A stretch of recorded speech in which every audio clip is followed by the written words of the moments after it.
Sup, it's your boy Big Reg coming to you from the shadow of the big house.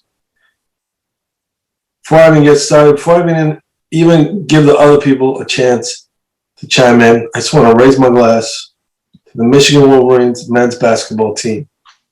The wonderful job that they've done so far this season, overcoming a lot of different hardships, obstacles, opponents on and off the court. These young men and that coaching staff have done a phenomenal job. And I raise my glass to them. And they just show it again tonight why they are such a special group that I admire so much. With another victory in this NCAA tournament over the FSU Seminoles, moving on from the Sweet 16 with a sweet, sweet victory now to the Elite Eight. I'll raise my glass to that. Oh, it's a good night, folks. It's a good night. Before we get into anything else, I just want to make sure that we appreciate and we celebrate this victory. So I smile, my glass raised high, and my hopes soaring even higher. Oh, it's satisfying. But now we move on. Joining us tonight for this recap of this wonderful victory and also a special preview of our next matchup in the Elite Eight. First, as always, producer Jay Bizzle. Yo, yo, yo. What a win. What a win. There's a new oracle in the house. His name is Big Reg. I was shocked by that victory. Also, keep your mask high and tight. Let's make sure it's there. Let's follow those words of advice. Keep the masks high and tight. We're not out of the woods yet. Shout out to Timo's house. Also joining us from his usual reclined position. He's not as erect lately. Let's just put it that way. The one and the only nameless guest. All right, off mute. Finally in some Michigan gear. Finally. Oh my gosh. Just my first and brief comment. Why the subdued approach on such a, I mean, in so many ways, your night, Big Reg, but I'm sure there's more on that to come. Just very curious. Tremendous victory. Nameless guest is using I don't know what kind of filter that is. That's like a 1960s home video filter. It's very yellowish and very orangish. I don't know what's going on over there. Anywho, we raise our glass to you, nameless guest. Next, joining us, still from his I don't know, from the I don't know what to call it, the cheesy petting zoo, the semi-warmed pool, basically the 2.5-star resort that he's subjected his family to. The one, the only JC from Sunnyside. What's going on, Big Reg? Still in the very relaxing, very comfortable supine position. Thank you, nameless guest. This might be a norm for me. Big Reg, it's about time. I mean, you know, it was about 2 years coming, but you were due. You were due to get a prediction right, and you know, even Ewing could hit a three-pointer once in a while. You know, but you know what? I'd rather have you hit a three-pointer to win the game, and I celebrate it. But more on that a little later. Great Michigan victory. JC from Sunnyside, just maxing and relaxing, becoming more and more lazy, not only with his analysis, but also with his positions here on the show. Next, joining us, he's, I don't know how to describe it, but folks, he's revved up and raring to go despite this victory. The one, the only, Mr. Squarehead. Reg, I'd like to say I'm going to take a different approach than Mr. JC from Sunnyside's backhanded comment to you. I give you full credit for your analysis prior to this game. The fact that you predicted Michigan would blow out FSU. Nobody on television, articles I've read, previews, Nobody predicted a blowout. So I give you full credit for your prediction, but even a broken clock is correct twice a day. Good to be here, Reg.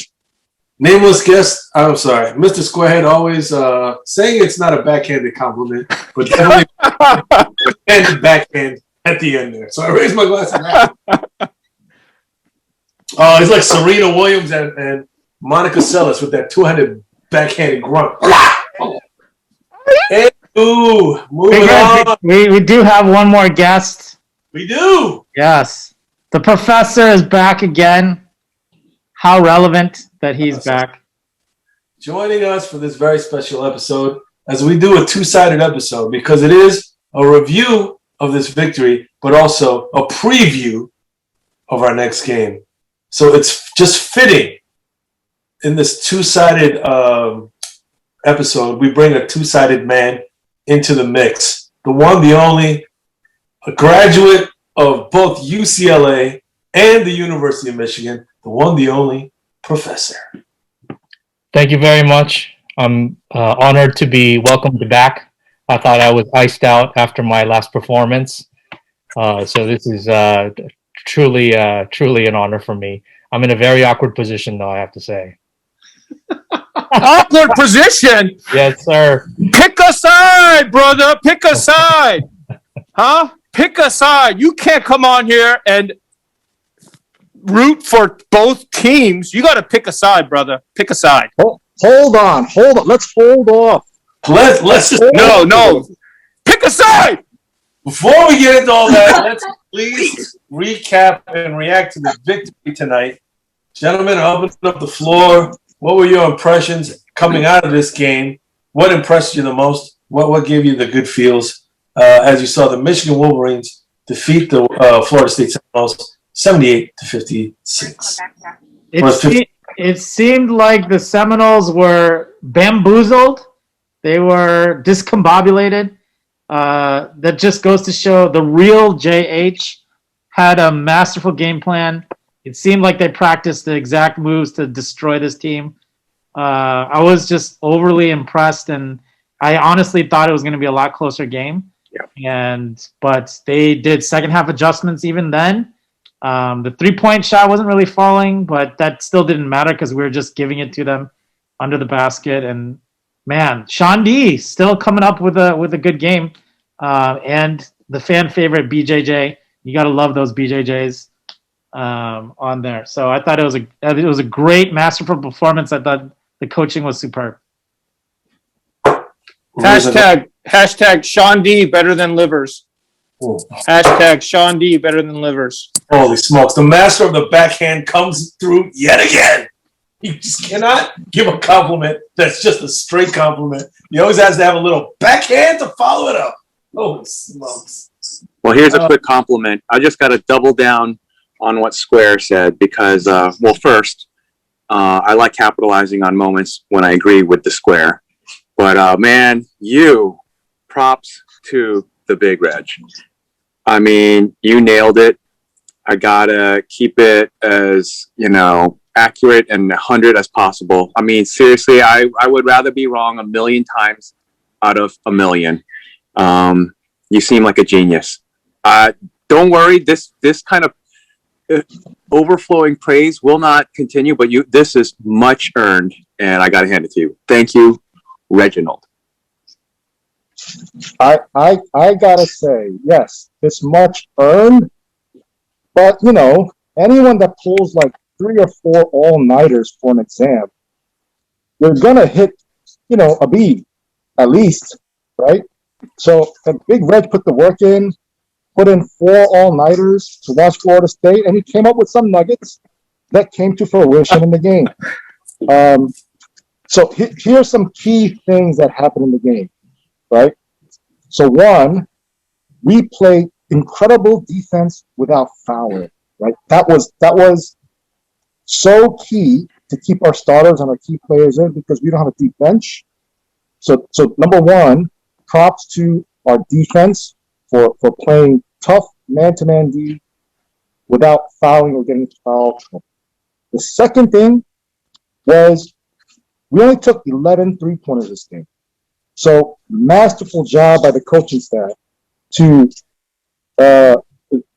take advantage of Florida State overplaying, right? They're overextending the defense. You saw a number of shot fakes, penetrate, drive and dish to get easy buckets. And the third thing I would say is Brandon Johns Jr., the spark. I mean, all game coming up with tough plays, even crashing the board, the steal and dunk. You know, our Brandon Johns Jr. You know, Franz Wagner had a stellar game. Not great offensively because he was being locked down first half, like I predicted. But once, you know, MJ Walker got hurt and the other guy got in foul trouble, then he started to open up, got his offense flowing. But he would have facilitated this game.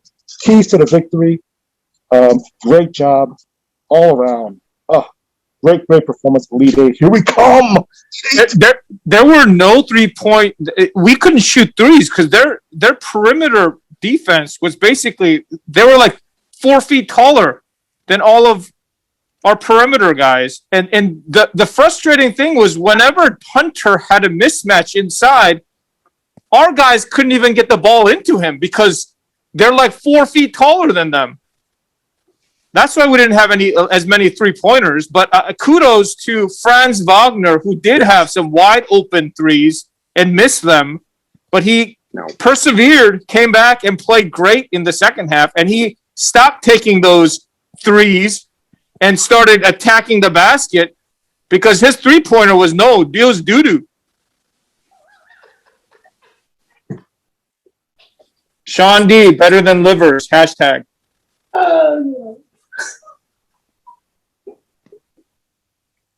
I mean, this just demonstrated our length at all 3 levels, right? At 3-point level, you got Franz Wagner, you got Brandon Johns Jr. in the high post, then you got Hunter Dickinson in the low post. I mean, the offense was just flowing. Eli Brooks, drive and dish. Mike Smith, drive and dish. Just a great offensive game plan. No one saw this coming for us taking 11 3-pointers. Someone did see this coming. Big Reg. He called it. Totally. Seriously. Yeah. Speak. Yes. He was the oracle tonight. I deserve a little honorable mention. Wow. But I will give Big Reg spotlight to. What would you like honorable mention for? Let's just be clear so we can give you the full credit for your honorable mention. So I said Brandon Johns Jr. Brandon Jr. have a great game tonight. So we raise a glass to BJJ, Brazilian Jiu-Jitsu, Brandon Johns Jr. He came up with a lot of key points, a lot of key plays. Should we raise a glass to him? Actually, JC, that's a really good point because if we all recall, faithful viewers will remember Big Reg basically blamed that last loss on BJJ. And he was one of the first to trash one of our emerging stars. So maybe the Oracle has stained just a tad on his bright night tonight. And I remember once he played well, he was trying to steal the spotlight a little bit. He was like, yeah, Brandon Johns Jr. is going to be the unsung hero of the game the week after I called it. But I also remember Big Red saying that Hunter Dickinson would have like 20 points and 10 rebounds and just go off on this game. But I don't think he had that good of a game. But I still get to me it's just the fact that Reggie called an 18-point game. It just that overshadows everything. We all stood here and said that kind of prediction is why we lose credibility. I think that's what some of us said, and just to nail the point difference and almost the score. Yeah, I don't care what he said about BJJ or anybody else. I as the former Oracle I'm just blown away. Was he sober? Was he sober? Guys talk like this. I know how President Obama felt.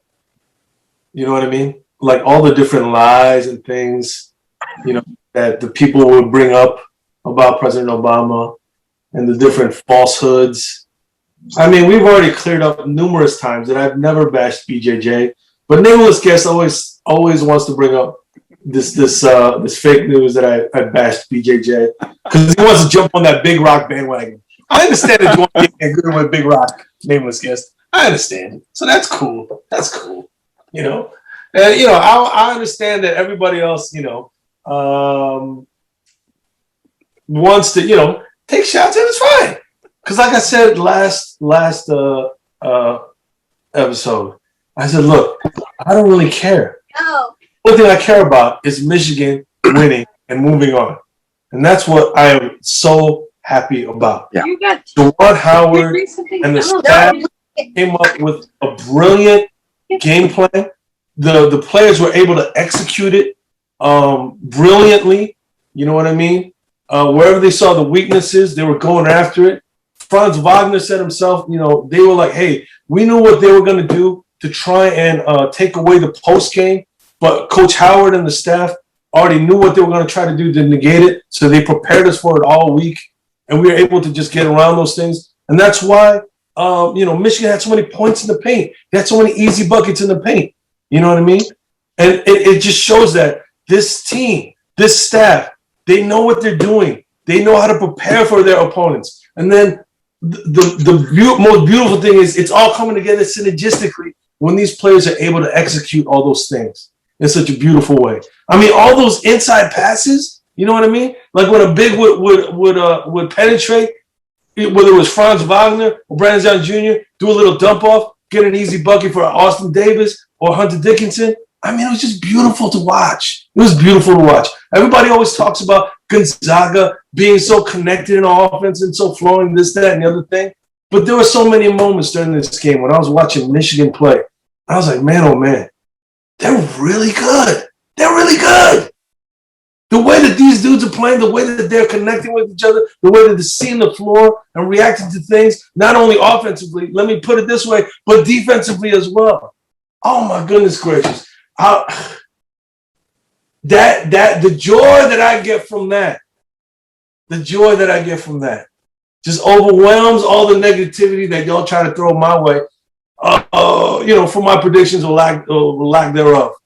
I'm like, I don't care, because this team is playing so well. This coaching staff is seeing things so clearly. They are able to do things and execute things that, man, oh man, when I look at it, I just get happy inside. All right, man. Raise your Bob Ross painting come to life. You think, why did Bob Ross do that? Then all of a sudden, Bob Ross takes one little stroke that you thought he messed up the whole painting, then turns it into a beautiful little tree that brings the whole together. raise your glass to that. My arm is getting tired. Oh, what the? Scott, why do you always have to just, what's the word I'm looking for? You know what I mean? You don't have to go just one speed. You can change it a little bit. No, man, that's what I get paid for on the show. Professor, let's speak up, Professor. Give us some education. I don't think so. I'm using your earpiece anyways. Sounds like someone else's. I think Michigan played a great game. I love their balance on offense. I love that the starting five are taking shots, sharing the ball. They look like a very good team, well-oiled machine. I don't know, man. Last time I was on this show, there were some doubters on this show, and doubts about them even making it out of the first couple of rounds. So my times have changed, and they're looking very good to make it to the Final Four. But they're going to have to, they're going to have to play well against a scrappy UCLA team. So, I'm looking forward to hearing what you guys think about that. But I think it's going to be an interesting matchup. UCLA's don't have great size. They got speed and great guard play. Michigan does a lot of good inside out. They got, I think, more balance than UCLA does. So, it'll be an interesting matchup. I don't know. Are you thinking blowout, or you thinking it's going to be a tight match? Wow. Straight to the point. Straight to the point. Wow. Get to business, man. I want to get to business. I want my prediction to go out too. Wow. Revel in the victory of tonight.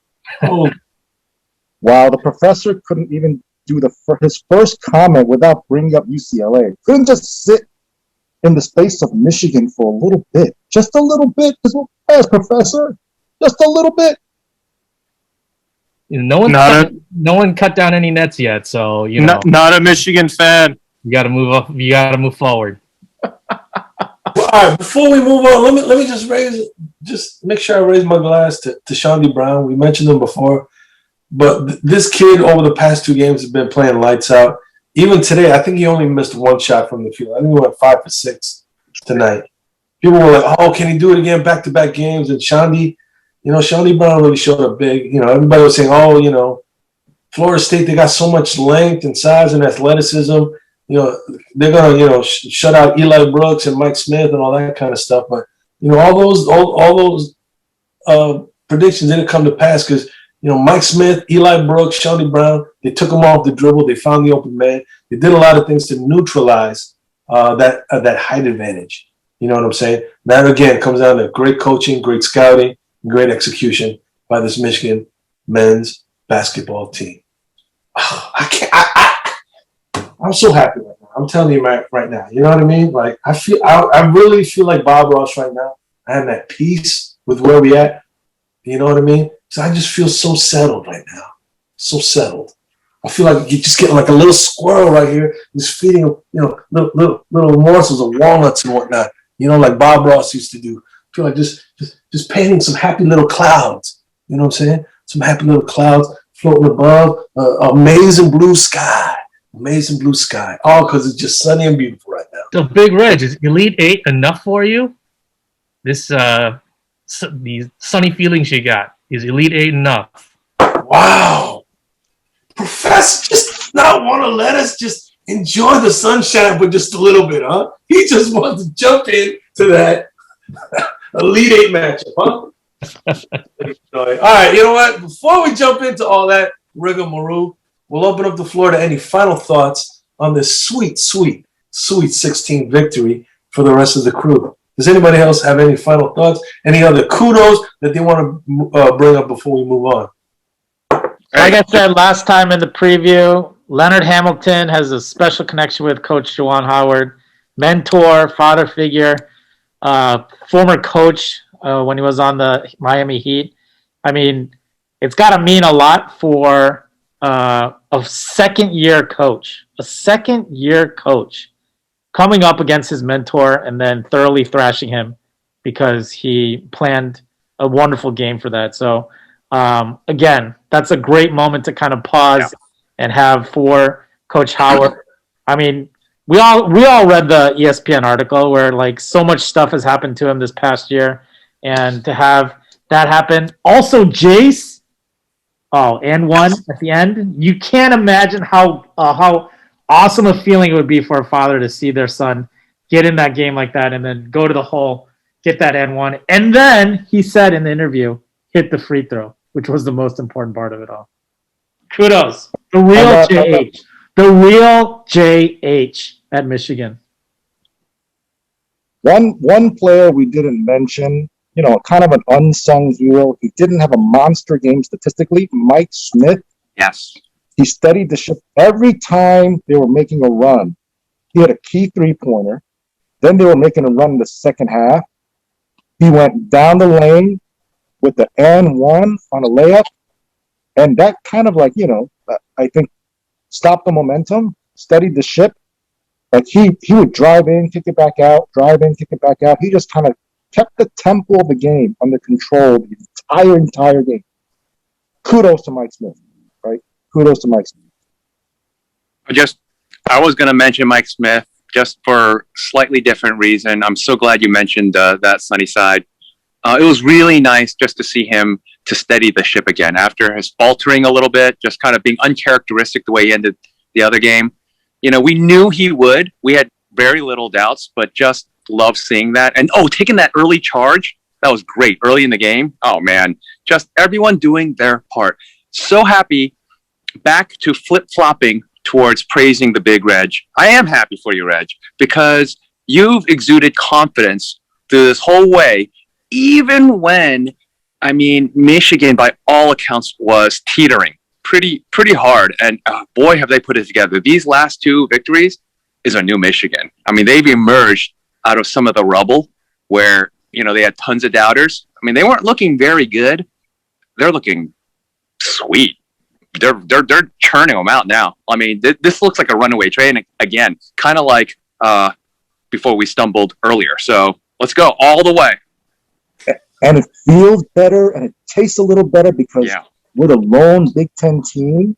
Folks were talking about Illinois, you know, Ohio State, Iowa, but oh man, it just tastes so good that we are the only Big Ten team in the Elite Eight, right? Illinois, I mean, we can say right now, Michigan basketball had the best season out of the Big Ten, period.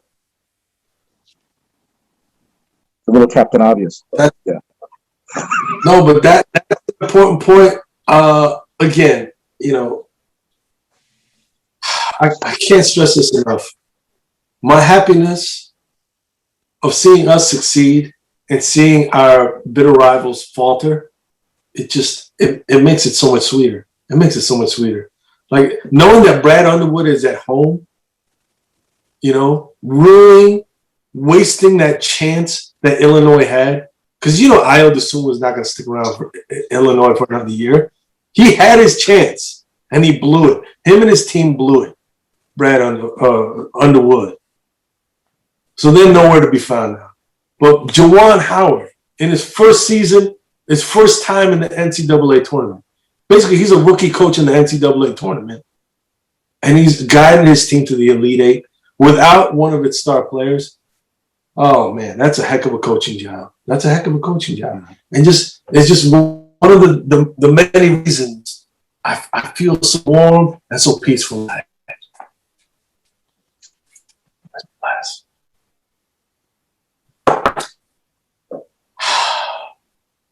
Tom Izzo right now is probably still crying about the refereeing. You know what I'm saying? The dude, what's the dude's name at Ohio State? And I can't remember his name. The coach. Yeah, I'm not gonna lie, he seems like a nice guy. You know what I mean? He seems like the guy, like a Sunday school teacher. You know what I mean? Maybe I'm wrong, but he's still wondering what happened to us. How did we lose? You know, he's kind of just scratching his head at home, and I'm glad. But yet Michigan is still marching on. Oh, so good, so good. Happy little clouds. All right, let's go. Let's talk about the next game. Let's go. I just want to show you the beautiful picture that's being painted. That's being painted. And you know what? And there won't be another peep out of Brand Underwood about, oh, we're the co-Big Ten champs this year. Like, no one will do that. They'll always do that. Oh, get out of here. Boy's going to remember the Illinois AD's letter saying, can we redo the rules? No, you nerd! We can't redo the rules! We agreed to the rules before the beginning of the season, you stupid idiot! So shut your pile and take your L! Wow. Sorry. Let's move on. Sorry. We got a little triggered there by the Illinois athletic director and that silly letter he wrote. We just recenter again. Happy clouds, beautiful little trees, little bush right there, placid lake. Can you picture it? All with amazing blue sky, sunny all above.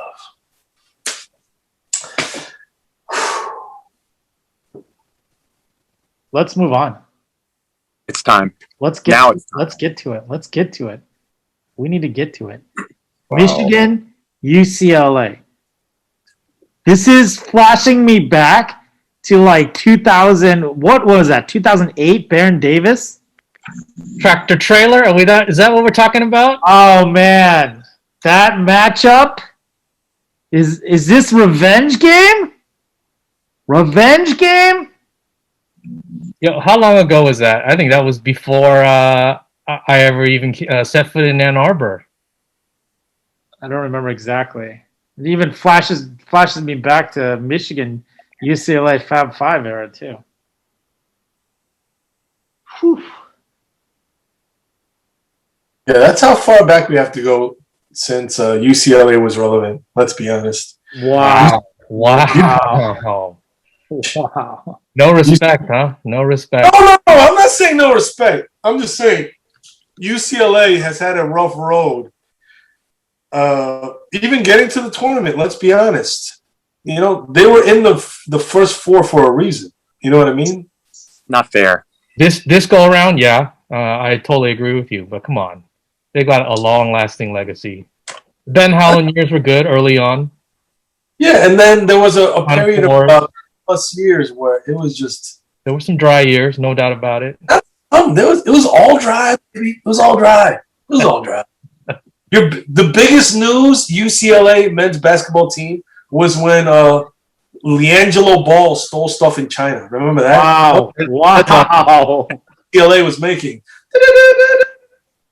UCLA shoplifting in China causing international incidents. Wow. That. And Donald Trump was like, "Hello, is this China? You gotta let the kid go. Thanks. Bye-bye." The China said, "All right, fine. Get out of here, kid." Was that a British Trump? Huh?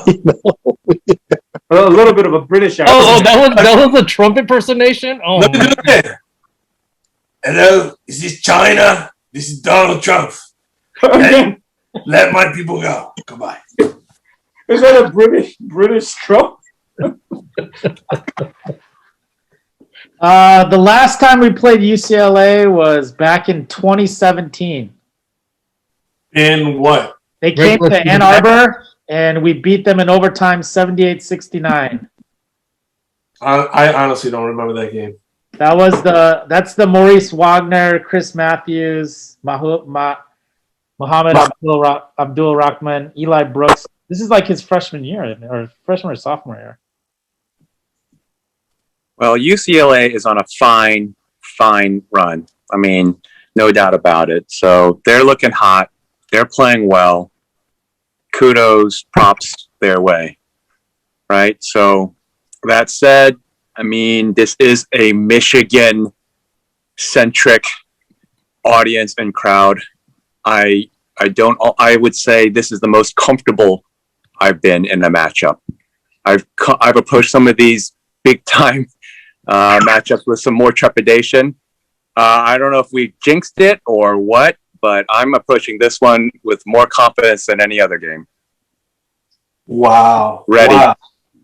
So that is your code word for what? That we're gonna. He's saying this is a trap game for the game against Gonzaga. No, I'm not saying that. Give me a break. That's what he's saying. No way. But, Nameless is saying this is a trap game. I got to be careful. Oof. I like our size. I believe in this newfound Michigan big boy ball. I mean, they've kind of, made quick work of reinventing themselves in a way. Great point on those beautiful, sweet inside passes. Holy smokes. I mean, playing a different brand of basketball. Awesome. UCLA loves to go up and down the court. They love to be almost run and gun-ish. So it's not like we haven't seen that before. We've had to deal with it with the past couple of games that we've been in, and Florida State's a up and down the court type of team too, weren't they? Yeah, I mean they're not a half court set team. No, and UCLA has had a nice, cute little run. I want to call it cute, but it's cute. 11 seed, making it to the Elite Eight. Walking over an overrated Alabama team. I mean, UCLA's had a cute little run, but I mean, I think we can comfortably say, like Nameless said, and I'll go as far to say my prediction is that this is not going to be close. I'm curious to hear what Reggie thinks, because we all know what he did the last game, but I don't think this is going to be close. Who cares about the up and down? We can do that as well, and just the size factor. Yeah, I don't think it's going to be close. Look, Bruins punching above weight, 11 seed. You're right. It's been a good run. It's Cinderella run. The only way they can win this game is if they shoot the lights out. because they cannot keep up with the bigs that Michigan has. UCLA just doesn't have any size, so they're going to have to hit the tray.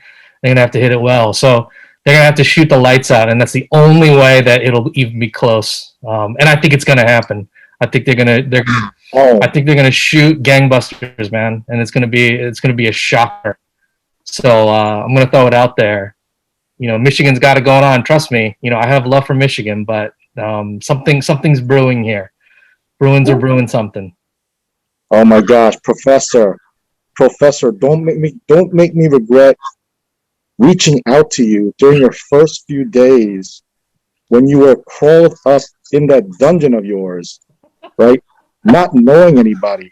Wow. In that room where it was more humid than the Amazon jungle. Wow.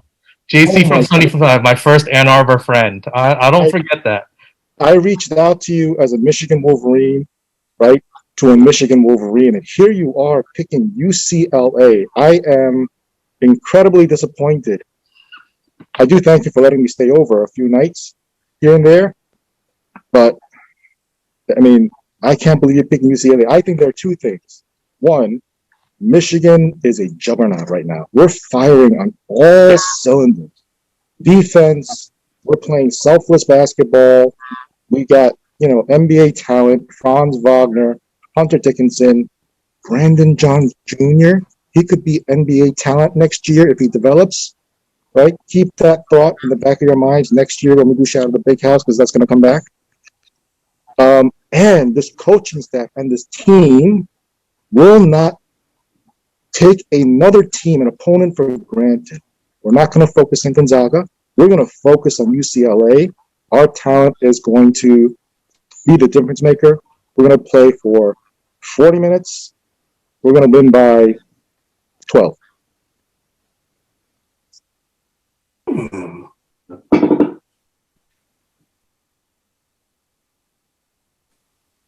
Wow. Brings the show grinding halt. Who's up? Nameless. What? What's your prediction?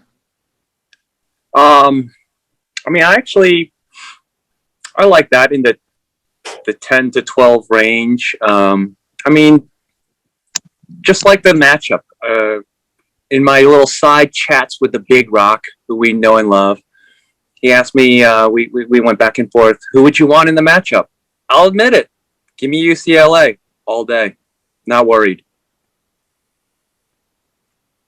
Wow. Is that because you know Alabama ball, or just because you know Alabama's a 2 seed? No. I mean, I don't fear, but I respect what they can do on their top end, I guess their ceiling, with their athletes. Although their point guard, I mean, watching him more and more actually made me question. He was like losing that game almost single-handedly. The Alabama point guard is a dud. I mean, I almost rather flip and play Alabama if that point guard is going to continue to go with the same freaking underhanded shot that gets blocked every time. Either team, I guess. But hey, Rock asked me, take your pick. I pick UCLA. Win either way. I think this tournament has shown us that the I guess it's a higher seed or is a lower seed? The higher number seed has been misrepresented in this tournament. I think because of these upsets that we're seeing, you can't take for granted that they're a number 11 seed, first to four play-in. Hats off to UCLA for taking care of little brother. So that was a pleasant surprise that happens. I think I said this last game was going to be close, and I was totally wrong. I still think this game is going to be close because there's just a lot on the line, obviously, but I think there's the talent factor. I think UCLA is more talented than Florida State. I think they have a little bit more ball handlers, and they also have I've watched their games before, and they have a little pizzazz to it. Showtime LA, you know what I'm talking about? Showtime. But I think Professor has a little bit of insight into it, even though, let's be honest, he probably has not watched any of their games. Wow. Wow. What? But let's see it. It's gonna be a close one, I think. Within 10, I think 76-71. Michigan.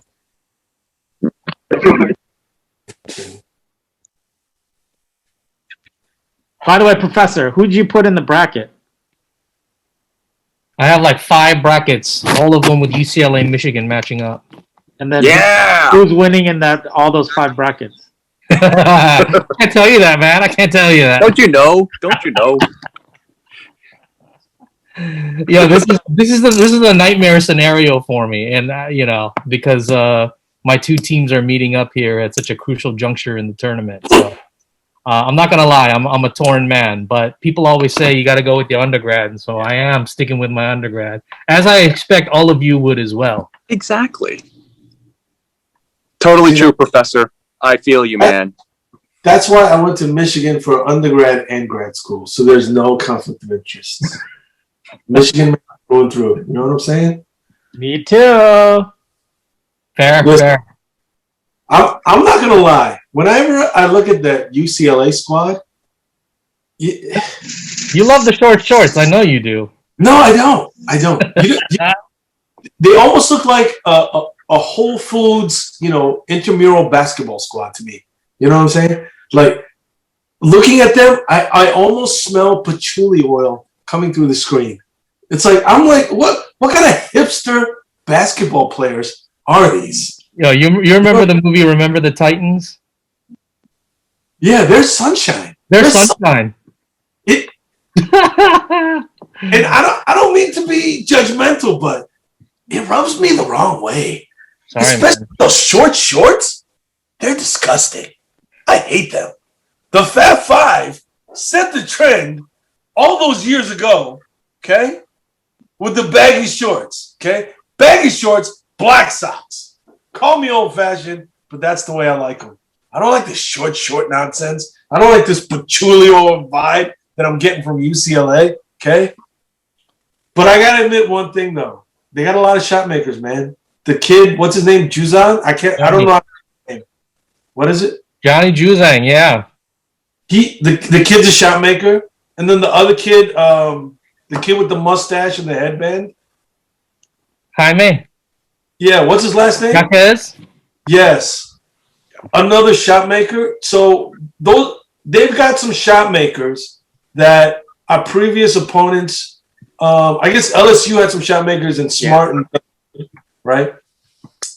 But again, when I look at this UCLA squad, the way that they don't match up with us is aside from the inside. Like when we got to get easier buckets in the interior, we got Hunter Dickinson, we got Austin Davis, and now we even got BJJ developing. You know what I'm saying? So those things to me, and then we got Franz able to match up on the wings with the mustache dude, the patchouli oil smelling dude. I think Mike Smith can, put the lock on their point guard. I don't think their point guard is any better than ours. You know what I'm saying? I don't think their shooting guards are better than Eli Brooks. So when I'm looking at all these different matchups, yeah, they got some very talented players. I won't deny that. But when I look at that UCLA squad, where they don't match up with us is on the interior. And I'm telling you, man, the size advantage, I think is going to get them at the end. Because the biggest player that y'all have is, what's that young man's name? Riley? Was that his name? For UCLA. He played well. Yeah, but you look at who he was playing against on Alabama. It was a tall dude, but he was a skinny dude. Mm-hmm. We got tall and big dudes, burly dudes. And that's what came into play. And I think that's what's going to come into play again versus UCLA. I can't see UCLA out-muscling us for rebounds. I can't see them, getting as many, what's the word I'm looking for? Getting as strong as wing play as they did against Alabama. Because the other thing with the Alabama game, the kid Jones had 2 fouls in 45 seconds. So when you build up that halftime lead, that was a lot having to do with the defensive player of the year for the SEC sitting on the bench for practically the whole first half. True or untrue? Well, before you answer, I'll say true. You know what I'm saying? But we got dudes like that, up and down the roster. Shawnee Brown can lock down, BJJ can lock down, and now, of course, Franz Wagner can lock down. Ooh, before I forget, what brought a tear to my eye almost? Do you guys remember that one move that Franz Wagner had when he was cutting across the lane, and then he had the ball like this, and they swooped over and like this, and they finger rolled it in. Remember that shot? Am I the only one? Yeah, finger roll. The thing of beauty. Oh. Yeah, it was a fake. He faked the pass, right? And then he did the waiter layup, all in one move. Oh yeah. Gorgeous. It's like wiping a baby's ass. Not really. Wiping a baby's ass would be more like. So finish the prediction. Pretty much. Guys, all they want is numbers. I'm just saying this. I think Michigan matches up favorably against the UCLA Bruins. I don't know what else to call them. They're like the hipster basketball team. You know what I'm saying? And as an old-time, old-school kind of dude, baggy shorts, black socks, Fab Five style, I have to see Michigan win. I have to. I cannot see that UCLA hipster team moving on to the Final Four. Otherwise, I'll gag. Ugh. What?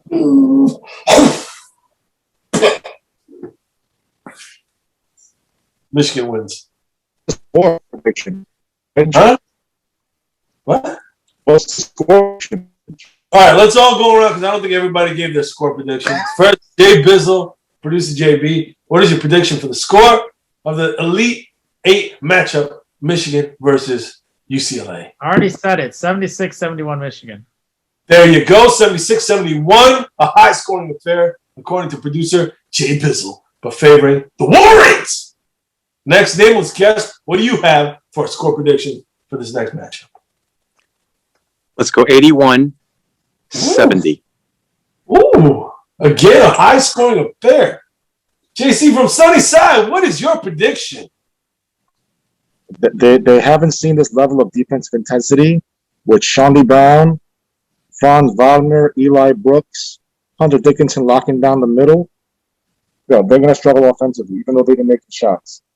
65 UCLA plus 12. What is that? 77. 77 Michigan.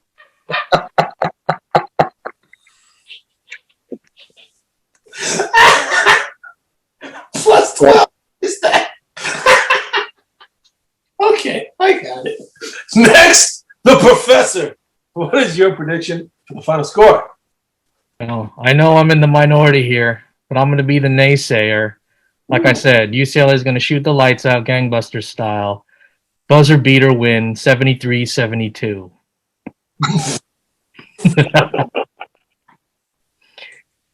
It could happen. Anything Anything can happen. Anything can happen. Oh, You never know. nameless. Just throwing it out, Hey. nameless. Hey, but as Charles Barkley says, we doubt it. Anything can happen, just not the odds. It's not. Oh, gosh. After saying this is the most comfortable you've ever felt about a game. Oh my goodness. Wow. These last several matchups, toss-ups, give or take 2, 3, 4 point margins. Even the Las Vegas lines. This one, yeah. A little bit of cushion in terms of comfort. All right, there you go. Stand by it. So wait, 73-72 for the professor in favor of UCLA. Is that correct? Sunshine's going to take it out, baby. Oh boy. Patchouli oil in the house is what he's predicting. Next, Mr. Squarehead, what is your prediction for the final score of this Michigan matchup? But my prediction, Reggie, is not going to be close. 84-69, Oof. Love it. Michigan. Wow. These are some pretty high-scoring games that you guys are predicting. I'm going to go a little bit contrarian to you guys, not by much. I'm going to predict a Michigan victory, but I don't think that UCLA is going to score as many buckets as you guys are thinking. I'm thinking it's going to be more like 61-78 Michigan. That's only a 1 point difference at the first game. You love that score. You love that score. I know. What is that, 17-point difference now?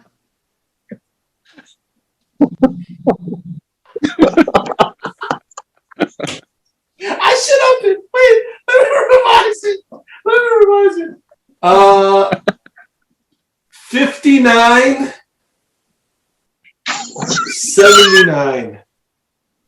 No, it's a 20 point. point You're difference. pulling numbers out of your butt, man. That's ridiculous. 79. Anyway, I don't know what Michigan's going to end up with, but I don't think UCLA is going to be able to score on Michigan. Because the one thing that's underrated about this Michigan team is their defense. Everybody talked about the length of the other teams, but you got to remember, Brandon Johns, 6'9" or 6'10", I can't remember. Franz Wagner, 6'9" with really long arms. And the Hunter Dickinson and Austin Davis manning the middle. You know what I mean? We've got the length, we got the size to limit their wing players. And then Mike Smith, Eli Brooks holding it down against the guards. And then Shawnee Brown coming off the bench. I'm telling you, man, it all adds up to me for a rough shooting night for the UCLA Bruins. And we're going to take those little baby bears. We're going to take them in our arms and say, oh, little baby bear, you had a nice little trip. But get out of here now. It's time for the big boys. Okay? Okay? Enough of your little shenanigans. I love how nobody is even talking about missing Isaiah Livers anymore, and I feel like the confidence level of this team is rising even more without him. With BJJ on the floor, with Shawnee Brown getting more shots, with Eli getting more shots, Mike Smith being able to slash and create and pass, drop off those dimes for Hunter and the big boys. Nobody's talking about Isaiah Livers anymore. Bro, It's the only clear one who's to me. talking about Isaiah Livers is Clear you. to me, Sean D better than Livers. Dude, you're the only one who brings up that point. I think the team has already moved on from it. So, nice trying to bring it up. Exactly. We don't have to be like, oh, I think we're going to miss Livers this game because of his blah, blah, and this and that. We don't miss him. We play better Hey. without him. We love our brother. The confidence level. High, baby, high.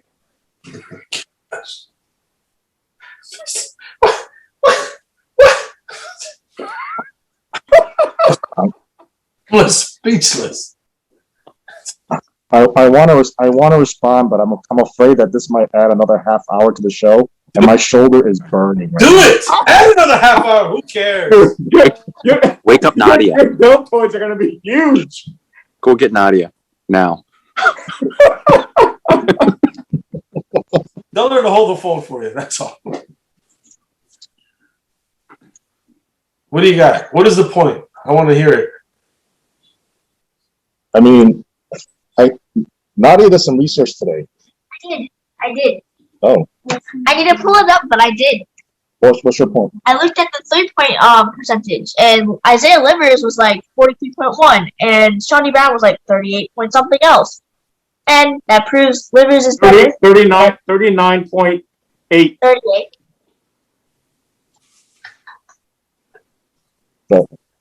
What else? So that proves Livers is a better 3-point shooter than Shawnee Brown. I didn't look at the other stuff because we were doing something, but yeah. Shandy is a great Defensive player. He overplays a little bit here and there, but he's a solid defender. He's a great guy to have off the bench.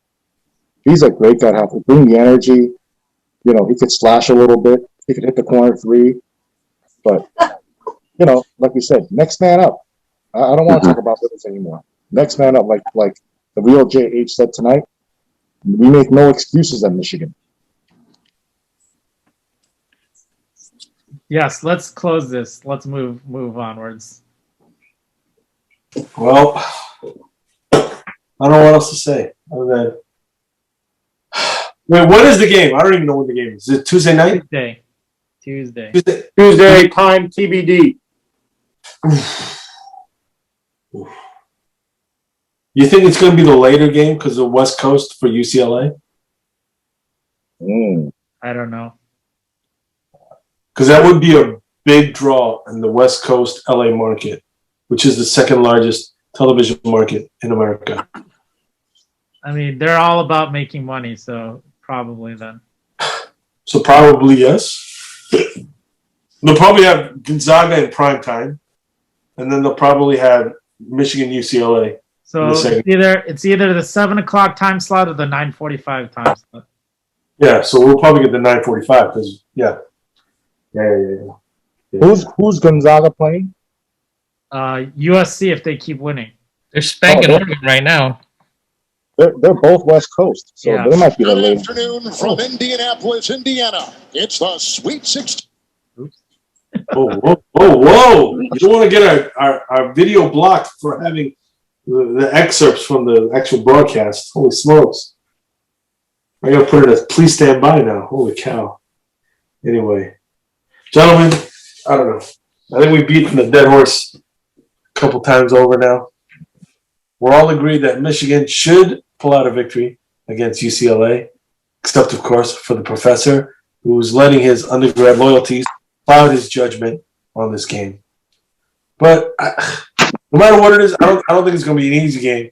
But the maximum effort that the Michigan Wolverines have put forth, I think we'll pull out a victory. Any other final thoughts about our Sweet 16 victory or the upcoming Elite 8 matchup before we close it up? Shout out to our 2 comments that we had on the last video, which was within like a 10-hour time frame from when it got posted to when the game actually happened today. LA Kim giving a shout out to us, and then also Kevin Lee giving kudos to Big Reg for being Nostradamical on the Michigan blowout win. Totally. Thanks for posting those things. If you have any ideas or scores of what you're going to predict for the Michigan UCLA game, please put them in the comments down below so we can give you a shout out if you accurately predict those things. Maybe we'll send you some swag. Wait, we don't have any swag. But Wayne, we can send you something if you actually predict those things. Let's hear from you guys before Tuesday so that we know what's going to be your prediction. Yeah. Let me just say this, because a lot of people are, giving me props for predicting the score and all that, and yada, yada, yada. But, that's not the point. That's not the point. Like I said in the last video, what the real point is that Michigan won. But then the other thing I'll say is that not only did I predict the final score, but I also predicted the way in which Michigan would win, which was, of course, building up an early lead thanks to all those FSU turnovers and holding on to the lead due to those FSU turnovers going forward. And then also our dominance in the paint.